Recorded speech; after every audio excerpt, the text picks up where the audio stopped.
गुरुग्राम से महाराज जी, आपके चरणों में कोटि कोटि प्रणाम। महाराज जी, लोगों की बातों का बुरा ना लगे और उनकी बातों पर ध्यान ना जाए, इसका कुछ उपाय है? लौकिक दृष्टि से अगर पागल आदमी हमको ईंट मारे गाली दे तो क्या लगेगा, अरे यार पागल आदमी। ये सब बातुल भूत विवश मतवारे, ते नहीं बोले वचन विचारे, तिनकर कहा सुने नहीं काना। एक भूत लग जाए तो आदमी पागल हो जाता है ना। ये पंचभूत लगे हुए पागल नहीं। जो पंचभूत देहाभिमानी जीव काम क्रोध लोभ मोह मद मत्सर में पागल बना है, तो वो कुछ भी बोल सकता है, वो कुछ भी कह सकता है, वो कुछ भी कर सकता है। हम लोगों को चाहिए जो अध्यात्म में चलते हैं क्षमा करें, उससे क्लेशित न हो, उनको दंड न दे, पलट कर उनको गाली न दे, गाली को सह ले। यही महात्मा का स्वभाव है, यही भक्त का स्वभाव है, यही अध्यात्म में चलने वाले का यही स्वभाव है। सामने वाले ने गाली दिया, मुस्कुरा दिया। क्यों? क्योंकि उसके पास यही सामग्री है।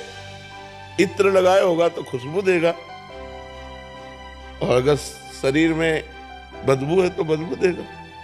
तो उसकी जबान गंदी हो, जो गंदी जबान दे रहा, हम नहीं ले रहे, खत्म क्या। अगर पागल आदमी बोले तो जलन होगी क्या? अगर कुछ बोलना भी चाहोगे तो अपना ही मन कहेगा यार पागल आदमी वैसे ही बेचारा मर रहा है, उसको क्या बोलोगे, वो पागल है। ऐसे ही बातुल भूत विवश मतवारे, ते नहीं बोले वचन विचारे, तिनकर कहा सुनी नहीं काना। हमको ऐसे लोगों की बातें नहीं सुननी चाहिए। अगर सुनाई भी दे तो पागल है ऐसा करके टाल दे। ये हुई व्यवहारिकी। अब आध्यात्मिकी बात, सब में परमात्मा बैठा हुआ है। वो हमको मजबूत करने के लिए प्रतिकूल परिस्थिति पैदा करके हमें को दृढ़ कर रहा है। जैसे शीशा है, एक कंकड़ मारो टूट जाएगा, और उसे गरम ठंडा गरम ठंडा गरम ठंडा करते करते बुलेट प्रूफ कर दिया जाता है। नहीं किया? गोली मारो तो नहीं टूटेगा।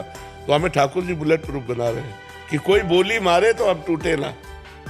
बोली मारे, कैसी भी बोली मारे, और हमारा हृदय दुखित ना हो तो हमारा हृदय बुलेट प्रूफ हो गया। ये प्रतिकूलता अनुकूलता प्रतिकूलता अनुकूलता सहते सहत सहत सहत बाढ़ है भगत गृह तन गुरु हित गार। ये बहुत बड़ा आनंद का विषय है अध्यात्म। अगर हृदय में आनंद आ गया तो सामने अपमान कर रहे हैं, मार रहे, पीट रहे, वो अपनी मस्ती में परमात्मा आनंद में डूबा हुआ जा रहा है, तब तो अध्यात्म मिला। वो एक गाली दिए तुम दो गाली दे दिए, वो एक थप्पड़ उठाए तुम दो घूंसा मार दिए, तो बराबर ही तो हो गया। फिर क्या हुआ? तो हम नाम जप करें, सत्संग सुने, भगवान से प्रार्थना करें कि हमको सहन शक्ति दे, हम दूसरे के द्वारा किए हुए प्रतिकूल व्यवहार को आनंद पूर्वक सह पाएं। सुमिता वर्मा जी, यशोदा नगर से। महाराज जी, आपके चरणों में कोटि कोटि प्रणाम। महाराज जी, ईश्वर प्रत्यक्षानुभूति एवं साक्षात्कार का विषय है। महाराज जी, कथा एवं प्रवचन का नहीं है, इसका क्या तात्पर्य? कौन कहता है? इतने 18 पुराण है, 4 वेद हैं, स्मृतियां हैं, शास्त्र हैं। अगर वो प्रवचन का विषय नहीं है तो प्रवचन होता क्यों है? अरे वो वाणी का भी विषय, वो वाणी से भी अतीत है, वो सबसे परे, वो सब में भरे है, वो सब रूपों में वो सबसे परे भी है। परमात्मा को ऐसे कैसे कह सकते हो कि वो ऐसा नहीं है? वो वाणी का विषय नहीं। तो जितने संत महात्मा गान करते हैं, भगवान श्री कृष्ण द्वैपायन व्यास देव जी ने 18 पुराण गान किए, 4 वेदों के द्वारा उनका गान किया, तो असत है क्या ये भी तो सत है ना। पर वो नेति नेति है, गान करते हुए भी वो कहते हैं नेति नेति, इसका पार नहीं पा जा सकता। असित गिरि समम स्यात् कज्जलम सिंधु पात्रे, सुरतर वरुशाखा लेखनी पत्र मूर्वी, लिखत यदि ग्रहीत्वा शारदा सर्वकालम, तदपि तो गुणानाम मीश पारम नयाति। हे ईश्वर, हे परमात्मा, हे भगवान, स्वयं सरस्वती जी समस्त वृक्षों को लेखनी बना ले, समुद्र को स्याही बना ले, और पर्वतों सहित पृथ्वी को कागज बना ले, और निरंतर लिखे, तो भी आपकी महिमा का पार नहीं पा सकते। जो गाई जा रही है वो उन्हीं की महिमा है। इसी गायन और श्रवण से तो आप आए हो, इसी गायन और श्रवण से तो आपका कल्याण हो रहा है कि नहीं हो रहा? ये छोड़िए, ऐसे चलिए, ऐसा भजन कीजिए। तो असत होता तो तुम्हारा परिवर्तन कैसे होता? असत होता तो हम लोगों का मंगल कैसे हो जाता? असत होता तो आप दर्शन करने किसके आए हो? अगर वो वाणी का विषय नहीं है तो वाणी से जितने महात्माओं ने गान किया सब झूठा है क्या? क्यों? बोलो ना। वही वो है, मत्ता परतरम नान्यत किंचिदस्ति धनंजय। पर आंखें ठीक करनी है, वही वो है, सब सब रूपों में वही है, सब में उसी का नूर समाया, कौन है अपना कौन पराया, तो सबको कर प्रणाम, वही है वही है। वासुदेवा सर्वमित समात्मा सुदुर्लभा, वो दृष्टि का विषय ना होते हुए भी वो दृष्टि का विषय है, वो वाणी का विषय ना होते हुए भी वो वाणी का विषय है। राम अतर्क बुद्धि मन वाणी, मन बुद्धि से परे होने पर भी वो मन बुद्धि में अनुभव में आता है। यही तो समझना, याद हाथ से रघुनाथ कर, बेग न जाने कोई, जो जाने रघुपति कृपा, तो सपने मोह न हो। समझ पा रहे हो आप? थोड़ा सा कम होता। क्या समझना चाहते हो, बोलो। तुम कौन हो, उत्तर दो। जब अपने को नहीं जानते तो क्या समझ पाओगे उस परमात्मा तत्व को? भाई समझ के लिए कुछ पावर चाहिए। आप में क्या पावर है इस समय समझने का? जो कह रहे हो कम समझ पा रहे हैं, तो आप में पावर क्या है समझने का? बुद्धि की पवित्रता किस ऊंचाई पर जो है साधु की बात को समझने की? मसाला भी तो चाहिए हमारे अंदर, वो सामग्री भी तो चाहिए समझने के लिए। वो अतर्क होते हुए भी दृष्टिगोचर है, वो अनिर्वचनीय होते हुए भी उसका वचन होता है, उसका वर्णन होता है। ये 18 पुराण, ये वेद, ये शास्त्र, महात्मा जो गान कर रहे हैं, ये उसी सत्य स्वरूप परमात्मा का ही गान कर रहे हैं, पर वो अनंत महिमाशाली है। जैसे समुद्र में आप डुबकी लगाओ तो आप था नहीं पा सकते, पर समुद्र में डुबकी लगाई जा सकती है, और समुद्र को नापा नहीं जा सकता कि हम इतने लीटर समुद्र है। तो एक प्रकृति की रची हुई रचना भगवान की, जल, उसको नहीं नापा जा सकता, तो जिसने इस प्रकृति को बनाया उस परमात्मा को कैसे नापा जा सकता है? ये छोटी सी वाणी के द्वारा उसको संपूर्ण वर्णन कैसे किया जा सकता है? पर संपूर्ण वर्णन होता है, अगर ना होता तो अनुभव ही नहीं होता शिष्य जनों को, क्योंकि गुरु वाणी से ही तो वर्णन करता है, तो शिष्यों को अनुभव हो जाता है कि नहीं हो जाता? ऐसे हो जाता है। जैसे देखो डाल के ऊपर चंद्रमा दिखाई दे रहा है, एक हाथ देखो ना डाल के ऊपर, तो हम देखते तो हमें चंद्रमा दिखाई दे देता है, लेकिन क्या डाल के एक हाथ ऊपर है क्या? हजारों लाखों करोड़ों हाथ ऊपर है और हमें दिखाई दे देता है ना। ऐसे ही हम परमात्मा का वर्णन करते हैं और वो हमारे अनुभव में आ जाता है। सुनते सुनते रोमांच हो गया, रोना आ गया, और उनकी मधुर मूर्ति हमारे मानस पटल पे छा गई, हो गया भगवत साक्षात्कार हो गया। ये जितने भी शास्त्र हैं सब परम सत्य है, एक भी अक्षर गलत नहीं है। अब समझ में आ रहा है कुछ कुछ? प्रतीक नेहरा जी मेरठ से। राधे राधे महाराज जी, आपके चरणों में दंडवत प्रणाम। महाराज जी, जैसे कि आप बताते हैं कि मन के 2 विभाग होते हैं, अच्छा और बुरा, परंतु मुझ नीच से संतों का मानसिक अपराध बनता है और तत्काल मन संतों के चरणों का भी स्मरण करता है। गुरुदेव, बहुत विचलित हो जाता हूँ, डर लगता है कहीं मानसिक अपराध क्रिया में ना बदल जाए। महाराज जी, ऐसे में क्या करना? ये बात है तो हम क्या संतों के प्रति अपराध करते हैं? महाराज जी भौतिक दृष्टि लगाते हैं। नहीं तो आपको भगवान ने सेवा दी है क्या कि आप संतों की परीक्षा लीजिए? तो अपने को बचना चाहिए। पर्वत में मस्तक मारने से पर्वत का कुछ नहीं बिगड़ता, अपना ही खोपड़ी फूट जाती है। ये संत अडिग भगवान के जन है। अच्छा, 3 गुणों का खेल चल रहा है, सतोगुण, रजोगुण, तमोगुण। अब कोई सात्विक प्रवृत्ति का है तो आपको अच्छा लगेगा, कोई राजसिक प्रवृत्ति का है, कोई तमोगुण प्रवृत्ति का है, लेकिन सब भगवान के जन है। हमको चाहिए अपना सुधार करना है। हम क्यों दूसरे को, जैसे हमें दिखाई भी दे रहा कि ये गलत है, बस हे भगवान आप ही सब रूपों में हो, मुझे संभालो प्रभु, मेरी गंदी दृष्टि दूर हो। दूसरों क्यों ये कपार फोड़ना है? पर निंदा के किए ते आवत नहीं कछु हाथ, मूर्ख पर्वत पाप को ले चल अपने साथ। ये मूर्खता है कि हम दूसरे की निंदा, दूसरे का दोष दर्शन करके अपने पाप बढ़ाएं और अपने को दुर्गति में ले जाएं। कभी किसी जहाँ ऐसा देखने में लगे कि ये संत गलत है, ऐसा दिखाई दे, वहीं तुरंत प्रणाम करे और अपने मन को डांट। तो दूसरे में भगवान न देखकर दोष दर्शन कर रहा है, और जबकि भगवान कह रहे सातों सब मोहिमय जग देखा, मोते अधिक संत कर लेखा। मेरे से अधिक संत भगवान आदेश कर रहे हैं। अब ये कि संत भी तो मनुष्य शरीरधारी है ना, तो कुछ न कुछ चेष्टाएं अलग अलग होती। वो पूर्व में कितना भजन किए, यहाँ बिना भजन के कुछ नहीं मिलता है। तो हमको प्रणाम, एक राजर्षि है, एक ब्रह्मर्षि है, एक है बिल्कुल अकिंचन, फटे पुराने कपड़े पहने हुए, भीख मांग के खाना, रात दिन भगवान में भजन में डूबे रहना।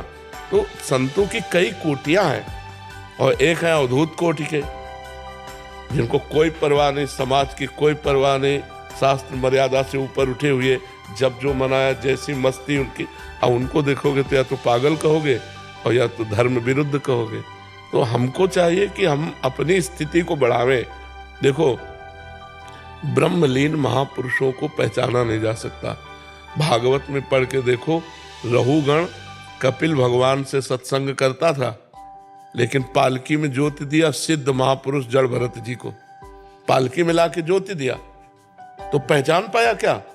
इतने बड़े महापुरुष जिनका भागवत में गुणगान किया जा रहा है, जो भगवान ऋषभ देव जी के पुत्र भरत जी, और वही तीसरे जन्म में जड़ भरत बने। तो इतना बड़ा सत्संगी कपिल भगवान से सत्संग करता था रहुगण, वो भी दृष्टि में चूक हो गई, उसने साधारण मूर्ख समझ करके उनको पालकी में ज्योति दिया, और जब उन्होंने उपदेश किया तो कूद पड़ा पालकी से कि इतने बड़े महापुरुष, और चरणों में लौट गया और कहा क्षमा कीजिए, मेरे से गलती हो गई। तो संतों को पहचान पाना बड़ा मुश्किल है। एक बार एक ट्रेन में एक संत भगवान ऐसे बैठे थे, अब उनके संतों के शिष्य होते हैं, भगत लोग होते हैं, हर शिष्य चाहता मेरे गुरुजी अच्छी वस्तु पहने, मेरे गुरुजी अच्छी गाड़ी में चले, मेरे गुरुजी, जब मेरे पास इतना तो मेरे गुरुजी है, तो वो भाव रहता है ना। तो उसने सोने की चैन की घड़ी और ये सब व्यवस्था, अटैची सब, तो दो चार बैठे थे नए लोग, तो उन्होंने कहा बाबा जी एक बात पूछे, बुरा तो नहीं मानोगे? बोले नहीं। बोले हम में और तुम में अंतर क्या रहा? हमारी घड़ी भी इतनी महंगी नहीं जितनी तुम्हारी घड़ी है, तुम्हारी अटैची है, तुम्हारा है सब, फिर हम में तुम में अंतर क्या रहा? उनका बेटा कौन सा स्टेशन आ रहा है? बोले अमुक के। बोले चाय पीना है। गए चाय पीने, बोले एक चाय और बनाओ, और पूरे जितने रुपए मिले थे सब चाय वाले के सामने रख दिए। इतने में गाड़ी ने हारन दिया और घड़ी और सब वहीं खोल के रख दिए थे। तो उनका बाबा जी अब तो हम चाय नहीं पियेंगे क्योंकि गाड़ी। बोले अब हम तो चाय पियेंगे, इधर जाएंगे। बोले वो सब, बोले किसी ने दिया था, कोई उठा लेगा। बोले बाबा जी हम तो ऐसे। बोले हम में तुम में यही अंतर है, तुम छोड़ नहीं सकते और हम 1 मिनट में छोड़ सकते हैं। तो संतों की बाहरी क्रियाओं से हम नहीं जान सकते जी। ये तो जो अच्छे साधक हैं और जो वास्तविकता में चलने का प्रयास कर रहे हैं, आजकल इस वेश का दुरुपयोग भी किया जा रहा है जोर से। महाराज जी, उसको कैसी दृष्टि से देखा जाए? क्योंकि बहुत सारे भगवत दृष्टि, सिर्फ भगवत, क्योंकि कोई भी भगवत वेश देखो, सही माने में भगवान के मार्ग में चलने वाले तो ऐसे अंगुलियों में गिने जा सकते हैं। सही माने में जिनका लक्ष्य भगवान है, भगवान की आड़ में वासनाओं की पूर्ति, रुपया की प्राप्ति, मनोरंजन, ये अलग बात है। लेकिन वास्तविक जिनका लक्ष्य भगवान है, ऐसे अंगुलियों में गिने चाहे। जो कहो हरिवंश रस बिरलो समझनहार, एक दोई जो पाइए खोजी सब संसार। एक दोई लिखा है, 100-200 नहीं लिखा। एक दोई जो पाइए खोजी सब संसार। तो अब हम 1-2 कहाँ खोजे? हमें तो सब में सिय राम में सब जग जानी, करो प्रणाम जोरी जुगपाल। सब में भगवान विराजमान है, ये भाव रखकर हमको अपने को बचाना है। गुरुदेव, हम कैसे पहचान पाएंगे अच्छे साधु और साधुओं के? हमें क्या पहचान होगी? हम तो सामान्य है, संत को कैसे पहचान पाएंगे कि ये संत कैसे है, क्या है? तो क्या सब कोई असली और नकली हीरे की पहचान जानता है क्या? वो तो जौहरी जानता है। तो हमारा क्या कर्तव्य हो, दायित्व क्या हो हमारा? श्री राम में सब जगह नेकी नेकी हमको ग्रहण कर लेना है और बुराई छोड़ देना है। आपको जो उपदेश मिल रहा है, आपको जो सद्भावनाएं मिल रही, आप उनको धारण करो। वो क्या है भगवान जाने। जैसे हम मिठाई वाले की दुकान में जाते हैं, हम ये नहीं देखते कि मिठाई खाता है कि नहीं, हमें पसंद आई 250 ग्राम दीजिए। समझ में आया कि नहीं? हम मिठाई वाले से नहीं पूछते कि तुम पाते हो कि नहीं पाते। तो हमको ये देखना कि अगर संत उपदेश कर रहा है तो जो उपदेश ग्रहण करने लायक हमको लगा, हमारी क्षमता, वो ग्रहण कर लिया, प्रणाम किया, अपने चल दिए। नहीं तो ऐसे दत्तात्रेय जी से पूछते हैं यदु महाराज कि आप बहुत स्वस्थ हो, बिना कर्म किए विषय भोग नहीं मिलता, बिना विषय भोगे स्वस्थ नहीं रहा जा सकता, आप बहुत प्रसन्न हो, तो उन्होंने बताया कि कभी कभी मैं राजमहलों में पलंगों पर सोता हूँ, कभी फुटपाथ पे सोता हूँ, भगवान जैसी परिस्थिति देते उसी में राजी रहता हूँ। महलों में रखे चाहे झोपड़ी में वास दे, मेरी ना आकांक्षा है और ना मेरा निषेध है, जैसे प्रभु रखे अब जोई जोई प्यारो करे सोई में। अब उस स्थिति को कैसे समझा जाए? जैसे नकली हीरा और असली हीरा, तो हो सकता है असली हीरा से ज्यादा चमकता हो नकली हीरा, लेकिन उसकी पहचान जौहरी करेगा। जब घन चलाएगा ना तो नकली फैल जाएगा और असली ज्यों का त्यों बना रहेगा। तो ऐसे ही जब माया का घन चलता है तब पता चलता है कि असली कौन है नकली कौन। भारी विपत्ति, भारी दुख, भारी रोग, भारी परिस्थिति में भी जो अपने नियम पे डटा हुआ है, भगवान के भजन में लगा हुआ है, वही भगवान का जन है। तो हमको यही मानना है कि सब भगवान के ही स्वरूप हैं। हमें जो चाहिए वो ले लिया, बस अपनी बात हमने संभाल ली है। अगर हम उनकी तरफ परीक्षा की तो हो सकता है महत् पुरुषों का अपराध बन जाए। अपराध बन जाने पर फिर बुद्धि भ्रष्ट हो जाती है। शास्त्र और संतों से ही तो हमारा कल्याण होता है, और वहीं हमारी बुद्धि बदल गई तो फिर कल्याण कहाँ होगा। प्रतिभा जी बेंगलोर से, राधे राधे महाराज जी। महाराज जी, जो लोग इस दुनिया से चले जाते हैं उनके नाम की माला करेंगे तो उनका फल उसको मिलता है क्या? मतलब नाम जप करके उनको हम देना चाहें, हाँ बिल्कुल बिल्कुल मिल जाएगा, पर उसको सरकारी बैंक में जमा कीजिए। श्री कृष्ण अर्पणम मस्तु, पहले भगवान श्री कृष्ण को अर्पित कीजिए, फिर प्रार्थना कीजिए तो उस जीव को भेज दिया। क्योंकि वो जीव पता नहीं किस योनि में है, ये भगवान को ही तो पता है ना। और जब हम भगवान को नाम देंगे तो वो भगवान उसकी उन्नति करेंगे। तो हम भगवान को पहले समर्पित करें, फिर उस जीव की भावना करें जो अपना सगा संबंधी रहा है, तो कि भगवान आप उसको ये नाम जब दे दीजिए जिससे उसका कल्याण हो जाए, उसका मंगल हो जाए। अवश्य मिलता है। अमित तिवारी जी गाजियाबाद से। महाराज जी, महाराज जी आपके चरणों में कोटि कोटि प्रणाम। महाराज जी, थोड़ा बहुत पूजा की विधि भी जानता हूँ, नाम जप भी करना चाहिए ये भी जानता हूँ, लेकिन दुनिया में अच्छी नौकरी करनी है, सभी तीर्थ यात्रा करनी है, माता पिता की सेवा करनी है, सब कुछ जानते हुए भी महाराज जी कुछ भी नहीं कर पा रहा।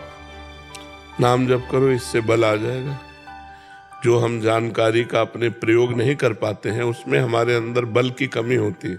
हम जानते हैं ऐसा करना चाहिए पर नहीं कर पाते, हम जानते हैं ऐसा नहीं करना चाहिए पर कर देते हैं। तो इसमें हमारे अंदर अध्यात्म के बल की कमी है। अध्यात्म का जो बल है वो भगवान नाम से, सत्संग से प्राप्त होता है। रोज सत्संग सुनो, भगवान नाम जप करो, भगवान से प्रार्थना करो, वो आपको बल दे। जो अच्छे विचारों की तरफ आप सोच करते हैं वो क्रिया में उतार दें, वो सोच क्रिया में उतर जाए। और जो गंदे विचारों की सोच करते हैं उनकी क्रिया ना होने पावे, ये भागवतिक बल से होता है। महाराज जी चाहते बहुत लेकिन कुछ कर नहीं पाते। हाँ, नाम जप करो, नाम जप करो, नाम जप कुछ तो करना पड़ेगा ना। नाम जप करोगे, दवा जैसे खाई जाती है तभी तो हम रोग रहित होते हैं, बलवान बनते हैं। तो नाम बल, श्री हरिवंश नाम बल लहो, अपने मन भाई सब कहो। जो मेरे मन में आता वही मैं करूँगा, क्योंकि मेरे में नाम बल है। अब नाम बल है कि तीर्थ यात्रा चलना चाहिए, नाम बल हमारे अंदर है तो उत्साह बनेगा, व्यवस्था बनेगी, हम चले जाएंगे। और नाम बल नहीं होगा तो नहीं। नाम बल है तो माता पिता हमारी निंदा करते हैं, हमको कष्ट देते हैं, पर हम उनकी सेवा करते हैं क्योंकि हमारे अंदर नाम बल है। नहीं तो ये लगेगा हम सेवा करते हैं, हमारी निंदा करते हैं, फिर क्या सेवा। तो नाम बल जरूरी। खूब राधा राधा नाम जप करो, या जो नाम प्रिय हो वो नाम जप करो। हरेश कुमार राणा जी गुजरात से। श्री हरिवंश महाराज जी। महाराज जी, अर्धांगिनी बोलती है पैसा बचाओ काम आएगा, बीमा ले लो काम आएगा, परंतु सोचता हूँ अगर पैसा जमा रहेगा तो चिंतन पैसे का ही होगा। नहीं नहीं नहीं, ऐसा नहीं। गृहस्थी में संग्रह आवश्यक है, वो ठीक कहते हैं। कोई आप बैरागी बाबा जी थोड़ी हो, गृहस्थी हो, तो गृहस्थी में संग्रह आवश्यक है, विरक्ति में त्याग आवश्यक है, और गृहस्थी में संग्रह, तो संग्रह करना चाहिए। तो लेकिन क्या है ना कि संग्रह हो गया तो कुछ आपदा आएगी तो बोले मेरे पास तो पैसा है, तो पहले भगवान का दिया हुआ उसके साथ जोड़ो ना, भगवान का दिया हुआ है ना, तो उसमें कोई परेशानी नहीं है। मेरे पास भगवान की दी हुई बुद्धि है, मेरे पास भगवान का दिया हुआ शरीर है। जब इतने से काम नहीं चलेगा तो हम और देखेंगे उनकी तरफ कि प्रभु अब आप संभालें। गृहस्थी में आवश्यक है, संग्रह आवश्यक है। अचानक कोई घटना घट जाए, अर्थ की आवश्यकता पड़े, तो ये व्यवस्था जरूरी है। वो ठीक कह रहे हैं, ऐसा करना चाहिए। महाराज जी, भगवान महादेव की कृपा से आप मिले, आपसे ही श्री जी की शरणागति मिली। अब मन में हर बात एक बात आती है कि भगवान ऐसी कौन सी सेवा का भाव करे जिससे हर पल हर समय श्री जी के समीप रहे, जैसे चरण चापना, श्रृंगार करना, कौन सी सेवा करूं मैं? ये सब बाद की बात है, पहले नाम जप, पहले नाम में रति करो। हरिवंश नाम बिसरै न छिन, श्री हरिवंश सहाय भल, हरिवंश भरोसे भय निडर नित गर्जत हरिवंश बल। पहले नाम निरंतर, श्री हरिवंश नाम नित रटो, नाम प्रताप नाम फल लहो, नाम हमारी गति सदा, हर समय नाम नाम नाम चलाओ, आगे भाव आएगा। भाव से फिर चरण चापना, पंखा करना, चंवर डुलाना, पान की बीड़ी पवाना, हंसी मजाक करवाना, प्रिया प्रीतम दोनों हंस दिए, ऐसी मजाक की बात कर दी, हास परिहास रसिका, वो आगे का विषय। पहले हम अभी अपने नाम, आप इसी कृपा से हंसते हम सेवा कर रहे हैं। हाँ बिल्कुल। लेकिन भाव आता है कि ऐसी कौन सी सेवा करे कि सही नाम नाम नाम सेवा सबसे बड़ी है।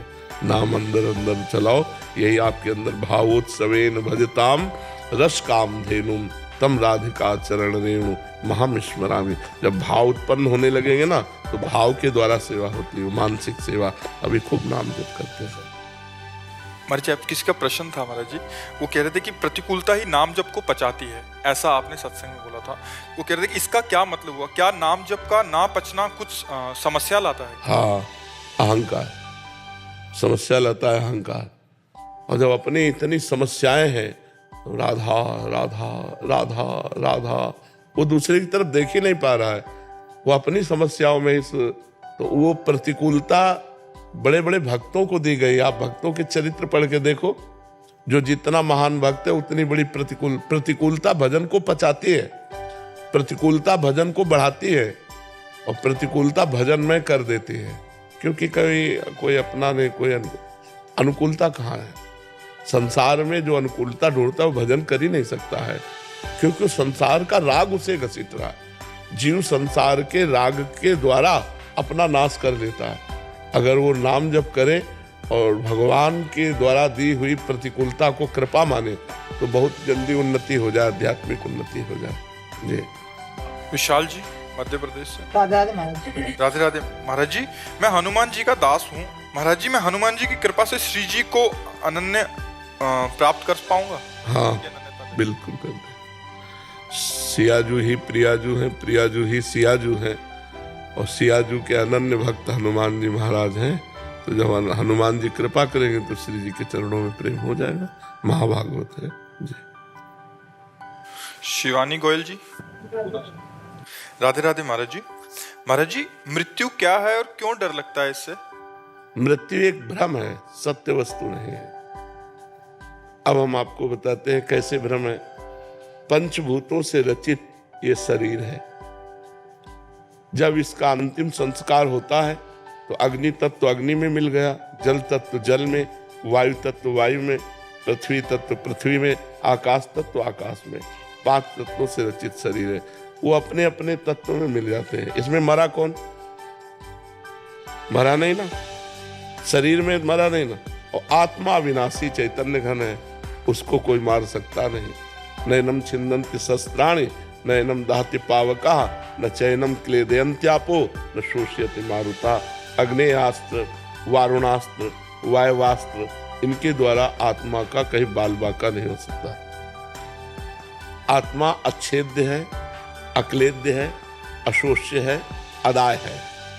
तो मरा कौन? शरीर पंचभूत में मिल गए, आत्म तत्व अंतर ध्यान हो गया, मरा कोई नहीं। अब हम मरे। अब इसकी मरे की व्याख्या करते हैं। हमने इस शरीर को अपना मान लिया, मैं स्त्री मैं पुरुष, और इसमें नियत समय तक रहना है। 50 वर्ष, 70 वर्ष, 80 वर्ष, 100 वर्ष। इसके बाद हट जाना है इस शरीर से। इस शरीर से हट जाना मरण कहा जाता है, और दूसरे शरीर को प्राप्त करना जन्म कहा जाता है। लेकिन जन्म मरण का अस्तित्व नहीं है, भ्रम है। न मृत्यु है न जन्म है। और जब आप जन्म स्वीकार करते हैं तो मृत्यु भी स्वीकार करनी पड़ेगी। और जब न जन्म है न मृत्यु है, एक भ्रम चल रहा है, इसी भ्रम को मिटा दो। जासु कृपा सब भ्रम मिट जाई, गिरजा सोई कृपालु रघुराई। भगवान के चरणों का आश्रय लेकर भजन के बल से भ्रम मिटा दो, तो जो मैं तत्व है उसमें कभी किसी की दाल नहीं गल सकती, न काल की, न मृत्यु की, न अस्त्र की, न शस्त्र की। तो वो अपने स्वरूप में स्थित, शरीर का राग छूट गया तो जीवन मुक्त हो गया, मृत्यु विजयी हो गया। मृत्यु ट्रांसफर है, मृत्यु का मतलब है ट्रांसफर, यही है अगला जन्म। और ये छोड़ना हुआ मृत्यु। मृत्यु और जन्म एक भ्रम है, अज्ञान जनित है। जब तक ये नष्ट नहीं होगा अज्ञान, तब तक ये क्रम परंपरा चलती रहेगी। जैसे स्वप्न में एक आदमी समुद्र में डूब रहा है, अब उसके बचाने का उपाय क्या है? वो जोर से चिल्ला पड़ा, मैं डूब रहा हूं, बचाओ। अब जितने जागने वाले हैं, अब क्या उपाय कर सकते हैं? समुद्र के आसपास वो अपने को देख रहा है कि मैं समुद्र में डूब रहा हूं, हल्ला मचा रहा है कि आसपास लोग हैं, मुझे बचा लें। और वो आवाज जोर से निकल पड़ी उसकी स्वप्न में, मैं पानी में डूब रहा हूं, समुद्र में, मुझे बचाओ। अब हम तैराक लावें या नाविक लावें या क्या करें? तो एक केवल उपाय है, जगा दो से। जगा दो तो एक बूंद पानी नहीं था, जहां डूब के मर रहा था एक बूंद पानी नहीं था, केवल स्वप्न था। नहीं तो मां कहूं मैं अनुभव अपना, सत हरि भजन जगत सब सपना। ये पहले रूप नहीं था, 60 वर्ष पहले ये रूप नहीं था। अब आगे पता नहीं कितने मिनट बाद ये रूप नहीं रहेगा, ये बीच में केवल भाषित हो रहा है, इसलिए सपना है।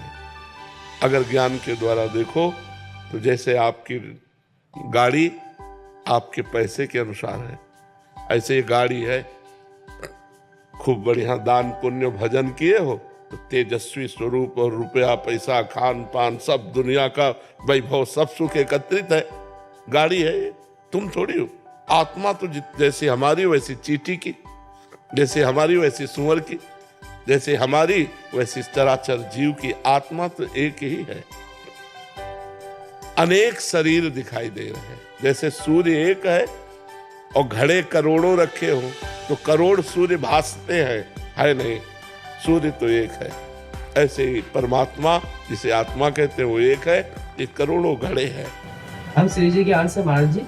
हाँ बच्चा, या जैसे कि हम श्री जी के अंश है, तो हम क्या श्री जी? अभी तुम शरीर धरा से बोल रहे हो, इसलिए समझ नहीं पाओगे कि तुम अंश हो। तुम बात जो कर रहे हो वो सुनी हुई बात कर रहे हो और शरीर धरा से बात कर रहे हो। अभी बात कर रहे हो ना शरीर धरा से, अभी तुम भगवत अंश में स्थित थोड़ी होके बात कर रहे हो। पहले भजन करो, भगवत अंश का अनुभव करो कि मैं हूं, तब आगे की बात समझ में आ जाएगी। नहीं तो चाहे जितना ज्ञान बघारो, सुन के यहाँ से निकल जाएगा, कुछ पल्ले नहीं पड़ेगा। नाम जप करो, खूब माता पिता के चरण छुओ, बड़े बुजुर्गों की सेवा करो, खूब पढ़ाई करो, अच्छे से धन कमा करके परिवार की सेवा करो, बुद्धि शुद्ध हो जाएगी, आगे की बात समझ में आ जाएगी। बाप पंडित होता है तो बेटा भी पंडित ही होता है। तो ईश्वर अंश जीव अविनाशी, चेता नमल सहज सुख राशि। और अपने को भूल चुके हो बच्चा, जब तक जानोगे नहीं, और वो जानना बिना साधना के नहीं हो सकता। ये कोई बातों से थोड़ी जाना जा सकता है, उसके लिए साधना करनी पड़ेगी। उसके नाम जप करो, माता पिता की आराधना करो, बड़े बुजुर्गों की आराधना करो, सबका आशीर्वाद मिले, बुद्धि पवित्र हो, तब पवित्र बुद्धि में भगवत ज्ञान जागृत होता है। महाराज जी आपके चरणों में कोटि कोटि प्रणाम। महाराज जी 7 महीने पहले मेरे पति मृत्यु हो गई। उसी दिन प्रातःकाल मेरे को सोच आई थी कि उनका ऐसा हो जाएगा, और मैंने आक्रोश वक्त कुछ शब्द बोल दिए। महाराज जी क्या मेरे ऐसे शब्दों को बोलने और ऐसी सोच इतनी सिद्ध थोड़ी होगी कि तुम जो सोचोगी वही हो। जो होना था वो सोच आ गई आपके अंदर, क्योंकि आपका शरीर संबंध है ना। कभी कभी हम सोचते हैं और घटना घट जाती, तो जो घटना घटनी होती वो सोच आ जाती। ऐसा नहीं कि आपने सोचा वो घटना घट गई, वो घटना घटनी थी इसलिए हमारी ऐसी सोच आ गई। वो तो सिद्ध पुरुषों में होता है, तो वो अलग बात होती है। आपके तो पति हैं, कुछ कटु वचन निकल जाना या कोई कटु भावना हो जाना, तो आप इतनी सिद्ध थोड़ी कि आपकी भावना सिद्ध हो जाएगी। वो जो होना था वो आपके मुख से निकल गया, जो होना था वो आपकी भावना में आ गया। ऐसा समझ रहे ना? हाँ, तो इसमें कोई अंदर शोक नहीं करना कि हमने अपने पति का हित कर दिया, वो होना ही था। क्या हमारे आपके सोचने से किसी की मृत्यु हो जाएगी क्या? जो विधना ने लिख दिया छठी राव के अंक, राई घटे न तिल बढ़े रहुरे जीव निसंक। जितनी आयु लिख दी उतनी ही रहेगा। आप खूब रो रो के मनाइए कि आप कभी ना मरिए, तो क्या बच जाएगा क्या? जिस समय मरना है उसी समय उसे मरना है। महाराज जी, ये क्या मेरे किसी पूर्व जन्म या इस जन्म के कर्मों का भोग है तो मैं भोग रही हूँ? नहीं, मतलब ऐसा हो गया, पतिदेव चले गए और विधव्य जीवन, तो ये पूर्व का ही मर्जी फलस्वरूप है। हमारे द्वारा कोई पूर्व में ऐसा पाप हुआ जिसका फल हमें वैधव्य मिला, हमारा पति, हमारा सुहाग हमसे दूर हो गया। अब हम गलती न करें, अब हम सावधान हो जाएं, तभी हमारा काम बनेगा। अब नाम जप करें, ब्रह्मचर्य से रहें, तो भगवान की कृपा से हमारा अगला जन्म ठीक हो जाएगा। उडुपी कर्नाटक कृष्ण क्षेत्र है, उधर एक रामकृष्ण आश्रम है हमारा, नदी के किनारे। महाराज जी हमारे आध्यात्मिक मार्गदर्शन करते हैं, सब ब्रह्मचारी, बाकी काफ़ी सारे हमारे वानप्रस्थ भी है इसमें, और थोड़े बहुत हमारे भक्त, बहुत सब साधक है ब्रजमंडल का। बहुत आपका वचन से बहुत सबसे यही प्रार्थना है हमारी। साधना का मूल स्वरूप है संसार और शरीर के राग का नाश हो जाना। जो मनाखष्टानि इंद्रियाणि प्रकृतिस्थानि कर्षति, इसको रोकना है, यही साधना है। जो हमारी 5 ज्ञानेंद्रियां शब्द, स्पर्श, रूप, रस, गंध को लेकर विषय भोगों के लिए लालायित रहती हैं, उनमें विचरण करती हैं, देह भाव से युक्त होकर हम कर्ता भोक्ता भाव में युक्त हैं, इसी का नाश करना है। इसका सहज नाश का उपाय है जो गुरु ने नाम दिया है, मंत्र दिया है, उसको अव्यावृत, मतलब निरंतर मंत्राकार वृत्ति हो, भगवदाकार वृत्ति हो, तो संसार का चिंतन, संसार का राग स्वतः ही नष्ट हो जाता है।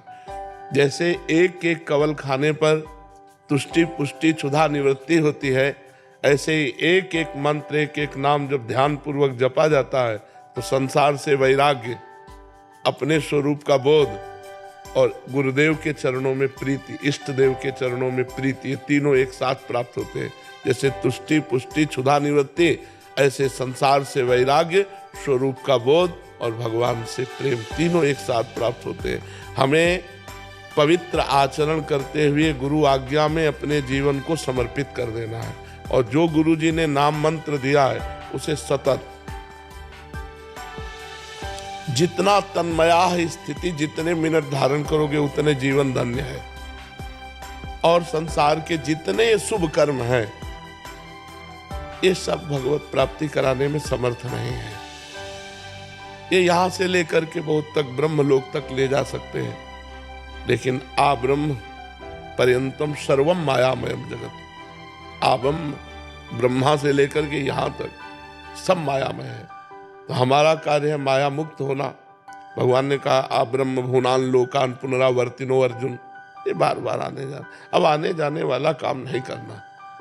अगर हम फिर आए तो कर्म बंधन मुक्त होकर आए और अपने भगवान का यश विस्तार करें, जगत मंगल करें, तो आए, नहीं कर्म बंधन में जड़ जीव की तरह अब हमें बंध के नहीं आना। इसलिए निरंतर नाम जप, निरंतर ईश्वर का चिंतन, तन्मयाहा। भगवान रामकृष्ण परमहंस जी हर समय माँ से बात करना, माँ में ही पूरी तन्मयता। वही कृष्ण है, वही काली है, इतना अंतर नहीं है। जो काली है वही कृष्ण है, जो कृष्ण है वही काली है। एक परम तत्व है, तत्व दो चार नहीं होते, अनंत रूप उसके होते हैं, अनंत लीला विभाग उसके होते हैं, अनंत उपासनाएं होती है, लेकिन तत्व एक ही होता है। तो हर समय हम तत्व चिंतन वाले बने, भगवत चिंतन परायण बने, संसार के राग का त्याग करके इसी जन्म में भगवत साक्षात्कार करें, तो हमारा जीवन धन्य हो जाएगा। राधा राधा